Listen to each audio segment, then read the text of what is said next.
나와 우리 가족은 그리스도의 상속자입니다. 아멘. 여러분의 믿음대로 될지어다. 아멘.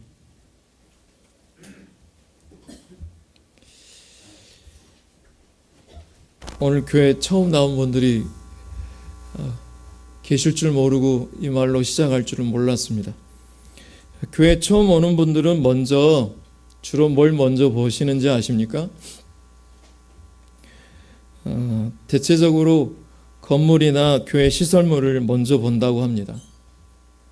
그 다음에는 뭘 볼까요? 담임 목사 넥타이를 본다고 합니다. 그 다음에 헤어스타일, 그 다음에 목사님의 목소리 톤을 먼저 살펴본다고 합니다. 어떻게 불편하지는 않으십니까? 들을만 하시죠? 네. 제가 있어서 하는 소리가 아니기를 믿어 의심치 않겠습니다. 그 다음에 담임 목사를 보는데 그 다음에는 목사님의 설교를 듣고 그가 가진 신학과 성경관을 보고 교회를 판단합니다. 그런데 사실 교회는 무엇이 가장 중요하냐면 교인이 가장 중요합니다. 교회 자체가 예수를 믿는 사람들의 모임이거든요. 그 뜻 자체가. 그래서 교회는 건물이 아니라 교회는 사람입니다. 담임 목사를 두고 교회라고 얘기하지 않습니다. 교인이 교회입니다.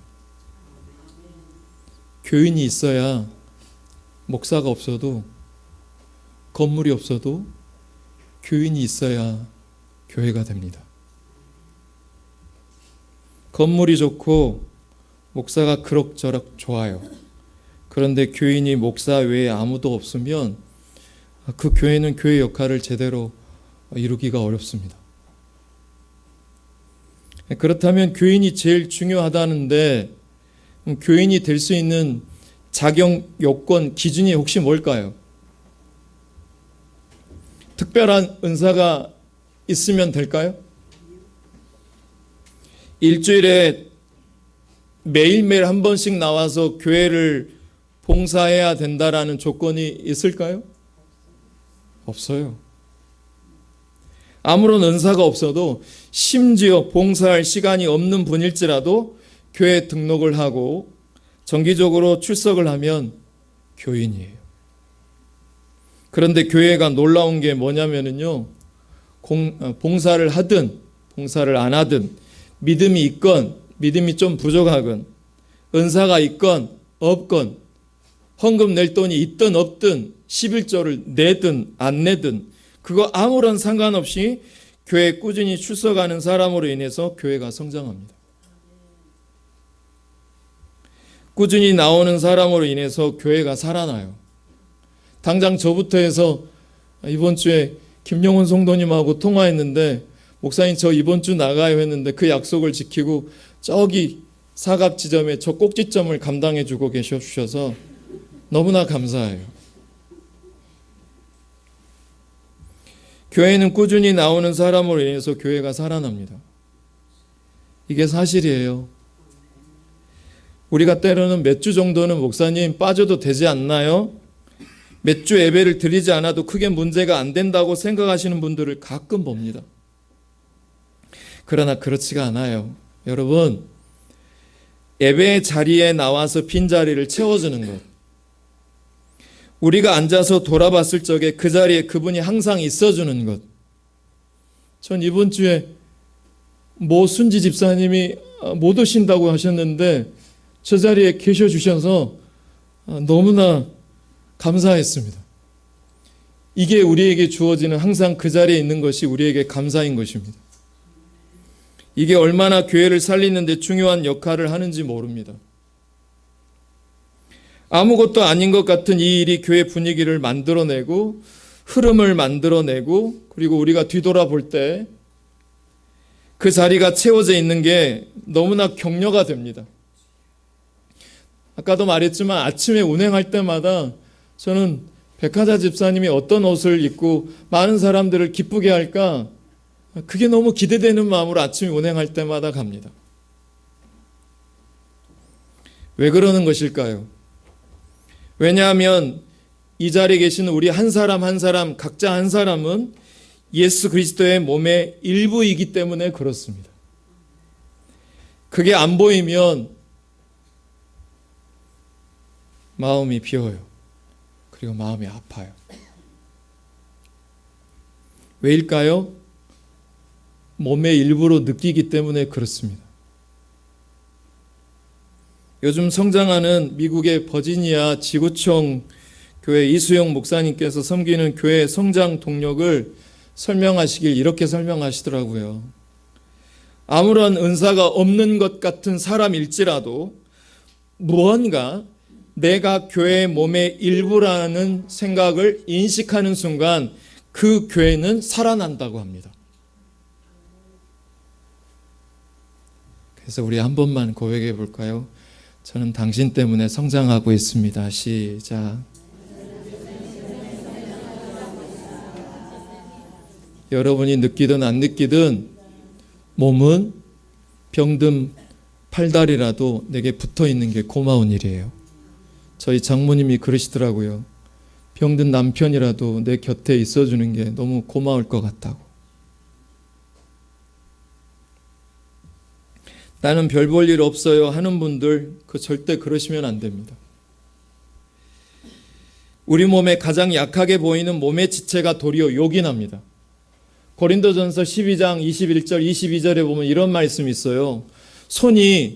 눈이 손더러 넌 참 쓸데없다. 넌 참 문제가 많다. 머리가 발더러 너 참 쓸데없다. 너 참 문제 많다. 라고 할 수가 없답니다.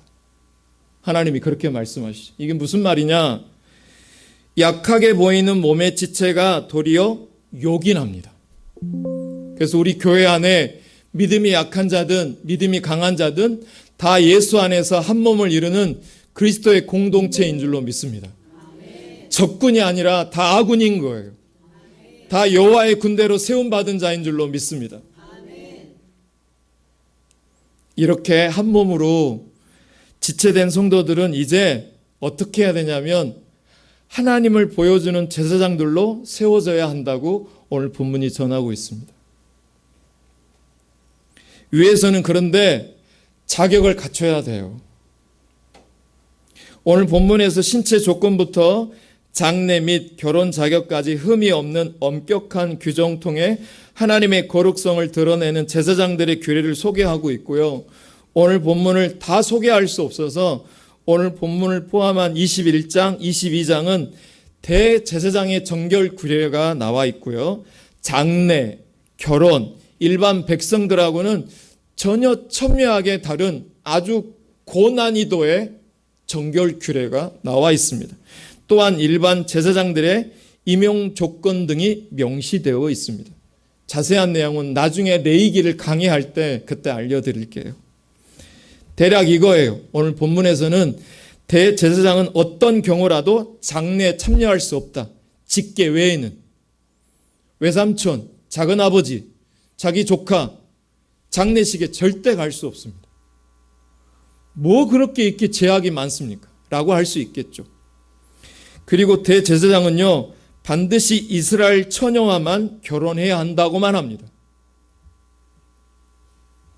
1절부터 5절 말씀을 한번 읽어봐 드릴게요. 그의 백성 중에서 죽은 자를 만짐으로 말미암아 스스로를 더럽히지 말려니와 그의 살부친 그의 어머니나 그의 아버지나 그의 아들이나 그의 딸이나 그의 형제나 출가하지 아니한 처녀인 그의 자매로 말미암아서는 몸을 더럽힐 수 있느니라. 제사장은 그의 백성의 어른인즉 자신을 더럽혀 속되게 하지 말지어다. 제사장들은 머리털을 깎아 대머리 같게 하지 말며 자기의 수염 양쪽을 깎지 말며 살을 베지 말고 등등등등. 여러분 당장 이 읽으면서 무슨 생각이 드나요? 뭐 그렇게 제약이 많은지 제사장 못하겠다. 뭐 이렇게 제한이 많나 싶은 생각이 먼저 들어요. 오늘날 그런데 이 제도는 유지될까요? 아니면 폐지됐을까요? 폐지되었습니다. 여튼 간에 여러분, 당시 제사장들에게 왜 이렇게 하나님께서 제한하셨을까요? 왜 이렇게 많은 제약을 두셨을까요? 왜냐하면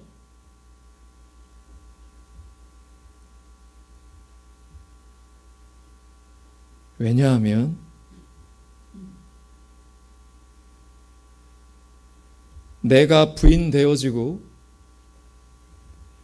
나를 제한한 만큼만 삼위 하나님이 활동하십니다. 그게 홍해 사건이에요. 홍해 건넌 사건을 우리는 세례받았다고 합니다. 세례는 자기 부인이에요. 무슨 말이냐? 구약시대 때는 동물을 잡아서 이스라엘 백성들을 살렸어요. 그러면 신약시대는 예수를 잡아서 이스라엘 백성들을 살렸습니다. 성령시대는 이제 나를 잡아서 예수를 살게 하는 시대가 성령시대인 줄로 믿어요. 나의 제사가 없이는 절대 이스라엘 백성들의 제사를 도울 수 없도록 하나님이 제한하셨습니다. 무슨 말이냐? 대제사장들부터 먼저 나를 잡지 않고서는 다른 사람을 살려내는 제사를 도울 수 없다라는 것입니다. 나를 잡지 않고서는 제 아내와 제 자녀를 살 수 없습니다. 나를 잡지 않고서는 성도를 살릴 수 없습니다. 여러분을 잡지 않고서는 여러분의 이웃들과 지인들을 잡는다고 하면 안 되죠. 실수했습니다. 나를 잡지 않고서는 수많은 믿지 않는 사람들을 살려낼 수 있는 방법은 없습니다. 무슨 말이냐? 나를 제한할 때 하나님이 충만하여 그리스도로 연합되어지는 것입니다. 이게 연합의 비밀이에요. 할렐루야. 이 연합 사건이 홍해에서 건너면서 자기 부인 세례를 받은 자만이, 이 그리스도에 연합된 원리를 깨달은 자만이 5대 광야를 능히 통과하고 이길 수 있는 것입니다. 한편 제사장은 열정만 가지고서는 되는 것이 아닙니다. 거룩을 위해서는 따라서 해볼까요? 단순, 반복, 지속. 계속해서 단반지로 훈련해야 합니다. 무엇보다도 뭐가 중요하냐면 오늘 설교 내용 중에 이 문구는 꼭 기억해야 했어요. 무엇보다도 알아야 합니다. 그렇지 않으면 사고가 납니다. 어디에서든 사고 나는 이유도 다 여기에 있습니다. 지난주 예배를 마치고 새 가족들과 의왕에 가가지고 우리 맛있게 저녁 식사했어요. 그때 우리 교회 안에 산악 마라톤 선수가 계시거든요. 그 세 가족 중에 오늘 안 나오셨는데 최한교 성도님이라고, 그분이 70이 다 되는데도 지금도 산악 마라톤을 20-30km씩 뛴다고 합니다. 매일매일. 그래가지고 어떤 분이 물어봤어요. 그 나이에 무릎이 안 나가시냐고. 자기는 무릎이 하나도 안 나갔대요. 그러면서 그분이 뭐라고 설명하냐면, 나이가 들수록 어른들이 산을 오르고 난 다음에 오르면 오를수록 무릎이 나가는 이유를 제가 그때서야 알았어요. 뭐라고 하시냐면, 반드시 산악을 하고 내려오거나 산을 타고 내려오면 저는 보통 어디로 가는지 아세요? 산을 타고 오면 남자들은 대부분 어디로 갑니까? 사우나 가서 어디에 몸을 담죠? 뜨거운 물에 담는답니다. 그러는 순간 우리의 모든 관절이 망가진답니다. 무슨 말이냐? 반대로 말하면 반드시 산악을 하고 산을 타고 내려오면 온탕으로 가지 말고 냉탕으로 가야지 관절이 안 망가진답니다. 여러분 이제 아셨죠? 저도 이제 알았어요. 지금까지 저는 산만 타고 내려오면, 그렇게 산을 많이 다녔지만 저도 사우나 가서 항상 온탕에 가서 풀려진다고 좋아했거든요. 근데 무릎은 망가진대요.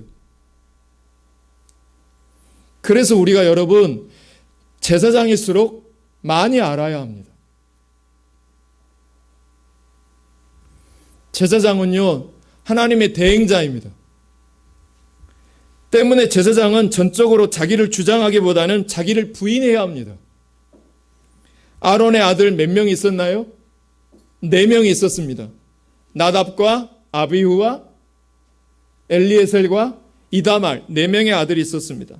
나답과 아비후와 엘리아살과 이다말이 있었는데, 그런데 나답과 아비후가 하나님의 말씀하신 법대로 아니라 다른 법으로 하나님을 섬겼습니다. 레위기 10장을 보면 향단에서 향불을 지피는데, 원래 그 불은 성막들에 있는 번제단에 있는 그 불을 옮겨다가 분향단에다 그 불을 옮겨 붙여야 돼요. 근데 뭐가 귀찮아서인지 아니면 담배를 못 끊었던지 부싯돌을 가지고 번제단에 있는 불을 옮기는 게 아니라 그 자리에 부싯돌을 가지고 불을 지펴버렸어요. 여러분, 이게 별건가요? 별거 아닌가요? 보기에. 불을 붙이는 건 매한가지인데 뭐가 그렇게 문제가 되겠습니까? 불만 붙이면 되잖아요. 그런데 별것 아닌 이 문제인 듯 싶은데 붙이자마자 그 즉석에서 나답과 아비후가 어떻게 됐습니까? 죽었습니다. 그 특권이 셋째 아들 엘르아살과 넷째 아들 이다말에게로 옮겨버리게 됩니다. 사고 난 이유는 아주 간단합니다. 제대로 훈련이 안 됐기 때문에 그렇습니다. 자기 지식이 많아서 그렇게 된 것입니다. 여러분, 아비나답의 집에 조카 한 명이 있었죠. 우사라고 하는 분이, 아비나답의 조카가 우사입니다. 이 우사라는 사람은 20년 동안 자기 삼촌과 더불어서 집안의 법궤를 모셨습니다. 정성껏 모셨습니다. 다윗이 시온성에 하나님의 법궤를 멋지게 하나님을 모시려고 법궤를 이동하다가 수레 끄는 소가 놀래가지고 앞발을 드는 바람에 법궤가 떨어지려고 하는 그 순간에, 여러분 같으면 옆에 있는 내 남편과 내 아내가 핸드폰이 떨어지면 잡을 수 있는 상황이면 잡아주겠습니까? 아니면 내버려 두겠습니까? 잡아주죠. 근데 하물며 핸드폰 하나로 떨어질 때 응당 잡아주는 게 인지상정인데, 아니 그 위대하고 하나님의 임재가 있는 그 놀라운 그 금덩어리로 만드는 법궤가 떨어지는 걸 누가 가만히 볼 수 있겠습니까? 그러자 누구보다도 지근거리에서 모셨던 우사가 누구보다 뛰어가지고 법궤를 부둥켜 안았어요. 그런데 안았다가 바로 우사가 어떻게 됩니까? 직사합니다. 그 법궤를 오베데돔이라는 사람이 3개월 동안 자기 집에 모셨는데 엄청난 하나님의 축복을 받습니다. 그러나 20년 동안 섬겼어도 저주로 끝난 사람이 있고 3개월 동안 섬겼어도 복을 받는 사람이 있습니다. 이게 다르더라고요. 이게 무슨 차이일까요? 제대로 알고 있는 사람하고 제대로 모르고 있는 사람의 차이인 것입니다. 여러분, 제사장은 열정만 가지고 되는 것이 아닙니다. 훈련해야 되고 교육받아야 되고 알아야 합니다. 알지 않으면 어떻게 되냐면 오해합니다. 또 시험 들어요. 이게 뭘까 하다가 교회 안에 제일 많이 이루어지는 그 좋은 예가 성찬식이에요. 성찬식 때 여러분, 성찬은 누구만 받게 되어 있나요? 세례받은 성도들만 받게 되어 있어요. 근데 이 사실을 모르면 그냥 오해합니다. 시험 들기도 합니다. 왜 그러냐면 몰라서 이런 일들이 벌어지는 거예요. 오베데돔의 집에 하나님의 축복이 너무 넘친다라는 말을 듣고 다윗이 열불이 났을까요? 내가 모실 때는 복을 안 주시고 사고를 내게 하시더니 이게 웬일인가? 다윗이 연구를 하기 시작했습니다. 여러분, 인생에서 자꾸 깨지면서도 똑같은 방법으로 실행하면 또 깨져요. 다윗이 똑똑한 사람이라 얼른 생각을 해서 보니 자기가 법을 어겼더라고요. 자기가 법을 어겼어요.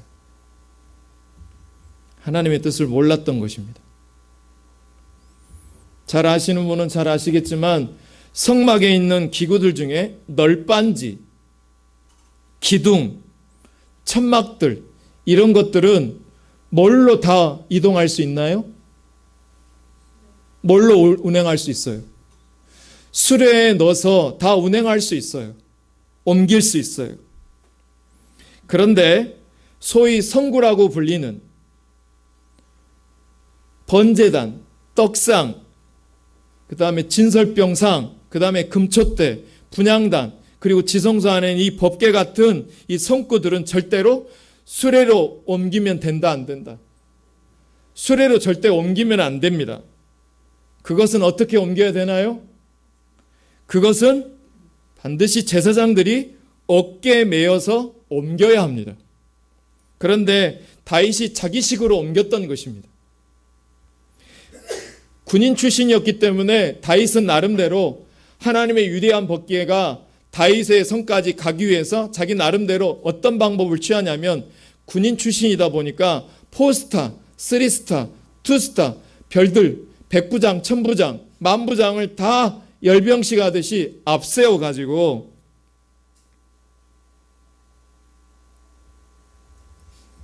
총 출동시켰던 것이었어요. 위풍당당하게 했지만 완전히 박살이 나버렸습니다. 자기식 예배죠. 그러나 회개하고 나서 하나님의 식으로 섬기는 방법을 열심히 공부하고 바꿨습니다. 어떻게 해요? 이제는 군인들 데리고 가는 것이 아니라 누구를 데리고 갔을까요? 따라서 해볼까요? 제사장. 제사장을 데리고 갔습니다. 그러자 사고가 나지 않았고 하나님이 복을 주셨는데 크게 복을 주신 줄로 믿습니다. 너무 기뻐서 애복이 벗겨진지도 모르고 다윗이 춤을 추었다라는 기록을 우리가 다 알고 있습니다. 사랑하는 성도 여러분, 제사장들은 하나님을 대행할 수 있는 자격을 갖추는 것이 너무나 중요합니다. 그래서 레위 지파 사람이라 할지라도 25살이 되면 성막에 들어가서 5년 동안 갇혀서 견습생으로 훈련을 받았습니다. 아주 스파르타식으로. 그 5년 동안 제사장으로서 해야 할 일을 훈련하는 겁니다. 그리고 임상 경험을 이제 누적해서 쌓아가는 거예요. 하나님을 섬기는 것을 내 식으로 하면 절대 안 됩니다. 철저하게 하나님의 뜻 가운데서 해야 합니다. 무엇보다도 하나님을 볼 수 있도록 가능하면 내 모습은 감추어야 합니다. 어떻게 해서든지 하나님을 보도록 해줘야 합니다.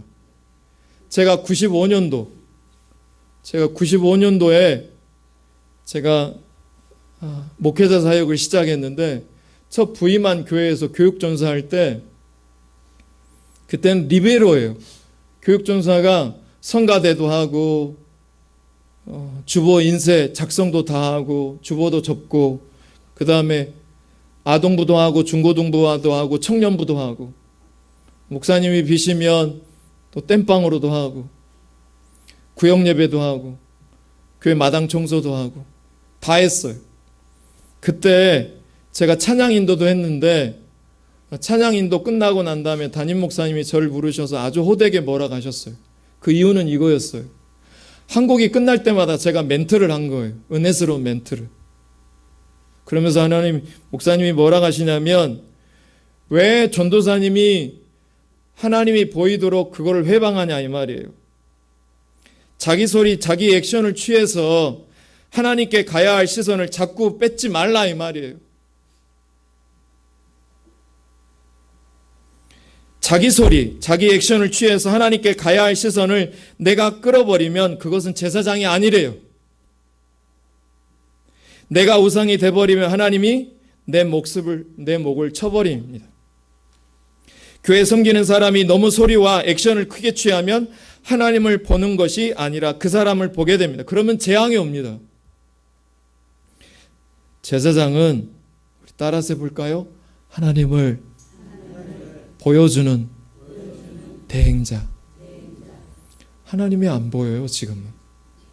그래서 예수님 믿는 사람들이 제사장이 되어서 우리 새가족들에게 하나님을 보여주는 거예요.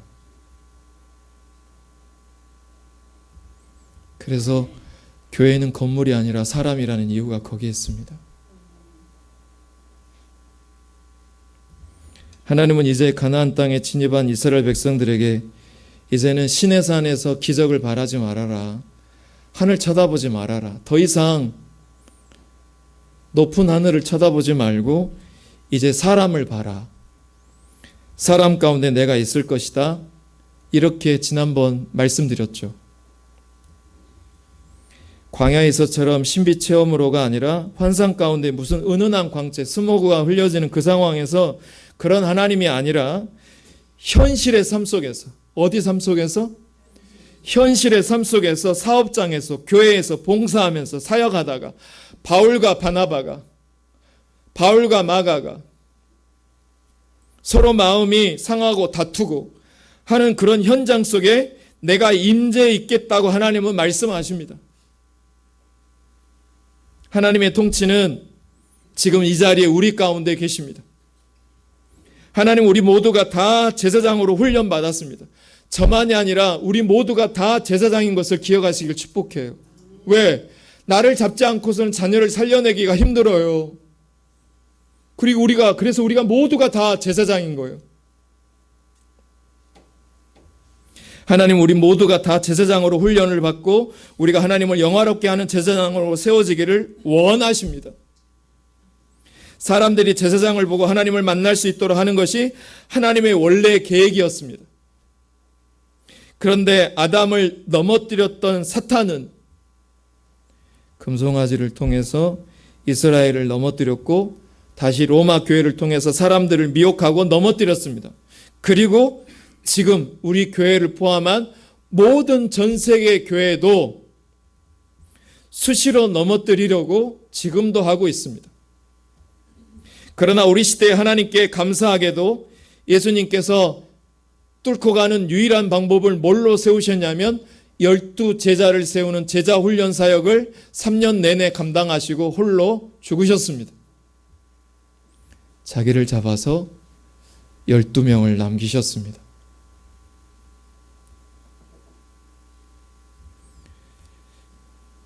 한국에서 구역이 시작했고 이제 수입이 돼서 소그룹 운동을 통해서 만인이 모든 성도가 제사장이라는 사실을 깨닫게 하고 교회를 통해서 이런 일들을 회복하게 하기를 간절히 소망합니다. 설교를 가름하면서 여러분, 예수님을 통해서 우리가 다시 하나님의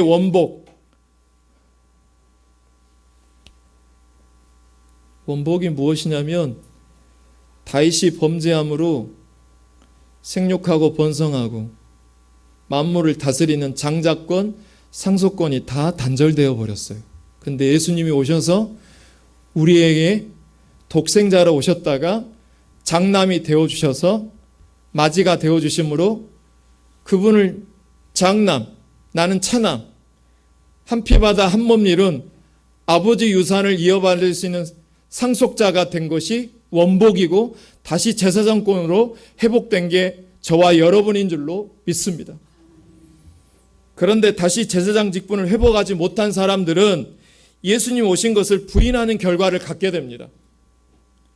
우리는 구원받기 위해서 부름을 받은 것이 아니라 왕 같은 제사장으로 내 자녀에게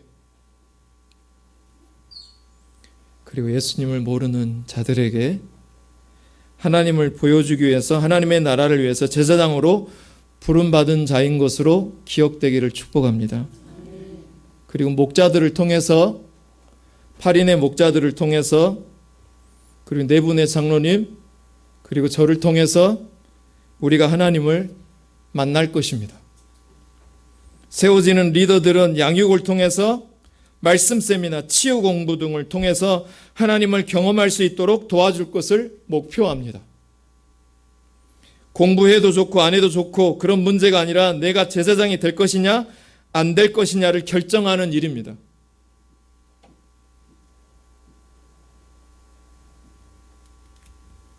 여러분, 우리가 옆에 사람을 사랑할 수 있으려면 우리에게 반드시 자유의지가 있어야 됩니다.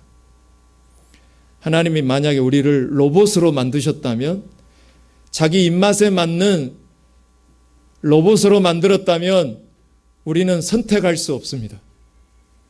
하나님 우리에게 자유의지를 주신 것은 내가 사랑할 수 있도록, 선택할 수 있도록 다른 피조물과 다르게 나로 하여금 내 안에 자유의지를 주신 것은, 사랑할 수 있는 방법은 선택밖에는 없습니다. 선택이 없다면 우리는 로봇입니다. 여러분이 스스로 동의해야지 우리 안에 계신 성령님이 우리 안에 일하실 수 있습니다. 사랑하는 성도 여러분, 이거 아주 중요한 문제입니다. 여러분, 우리 모두가 예수님을 통해서 제사장의 직분을 이미 회복했습니다. 그러나 우리 스스로가 동의해서 훈련받고 양육받고 알아야 합니다. 알아야 되는 시간을 가져야 됩니다. 여러분, 제가 신방에 보면 성도님들이 이런 말을 많이 해요. 목사님, 제가요 이 땅에서 뼈 빠지게 수고 다 하면 이 수고한 걸 가지고 남이 혜택을 받다라는 말을 많이 하더라고요. 여러분, 여러분이 모은 돈 여러분이 다 누리고 갈 것 같으시죠? 그렇지가 않대요. 남 좋은 일 시키는 게 세상 일이래요. 제가 그래서 그분께 말씀드렸어요. 성도님, 사람이 수고한 것은 남 좋은 일 시키는 경우가 많은데 이 땅에서 구원의 일을 남기고 하나님의 영혼 구원의 일을 남기는 사람은 장차 그 수고를 내가 다 쟁취한대요. 그 은혜가 있기를 축복합니다. 그래서 그 말씀을 보여드리고 마치겠습니다. 이사야 65장 다 찾아서 볼까요? 이사야 65장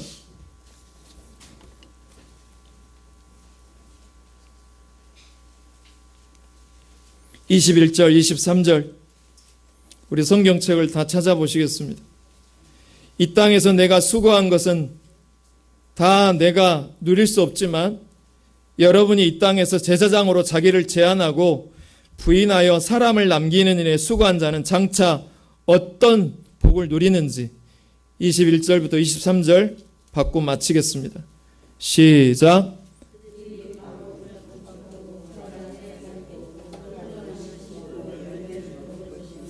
그들이 거충한 데에 타인이 살지 아니할 것이며 그들이 심은 것을 타인이 먹는다 안 먹는다? 누가 먹는다라는 거예요? 내가 먹는다라는 거예요. 이는 내 백성의 수완이 나무의 수완과 같고 여러분이 장차 사람을 남기고 구원의 일을 남기는 그 수완은 영생으로 약속해 주신다라는 것입니다. 내가 택한 자가 그 손으로 일한 것을 길이 누가 누린다? 내가 누린다. 그들의 수고가 헛되다 헛되지 않는다? 헛되지 않는다고 합니다. 사랑하는 성도 여러분, 자기를 제한하고 부인하여 구원을 남기는 자는 이 수고를 여러분이 평생 누리게 될 줄로 믿습니다. 이 말씀을 믿고 사람을 남기는 제사장들이 다 되시기를 주의 이름으로 축복합니다. 우리 이 찬양 같이 합니다.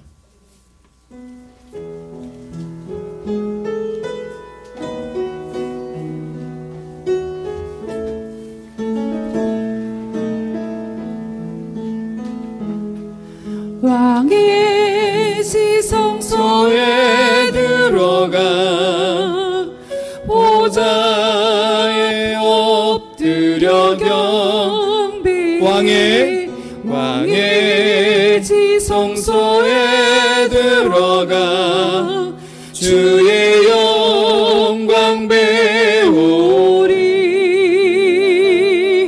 오 거룩하신 주님 앞에서 주 이름 높이리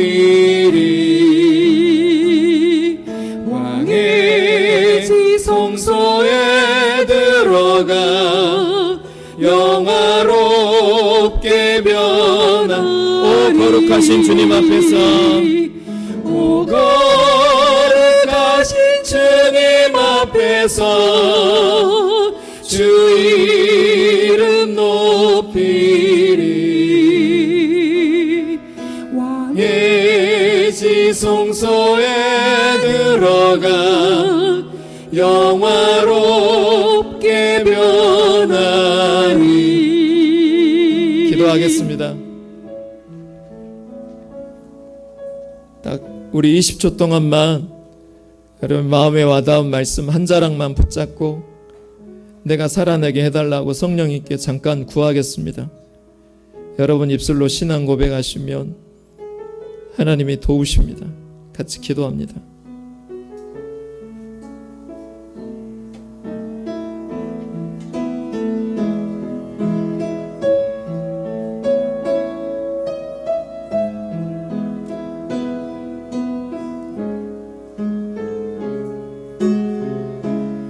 하나님, 자비로우신 아버지 하나님, 여전히 우리를 참고 인내해 주신 아버지 하나님, 우리 모두에게 제사장 직분을 회복할 수 있는 자들이 되게 하심을 감사합니다. 구원받고 은혜 받는 것으로 만족하지 않게 하시고 이제는 제사장으로 나를 제한하고 자기 부인하여 구원을 남기고 사람을 남기는 일에 수고한 자는 장차 내가 다 누리게 될 것을 약속해 주신 것을 기억하고 우리 함께 하나님의 나라를 세워가는 동역자가 되기를 우리 모두에게 은총을 더하여 주시옵소서. 예수님의 이름으로 기도합니다. 아멘. 다 같이 일어나실까요? 우리 옆에 사람 손잡고 620장 찬양합니다.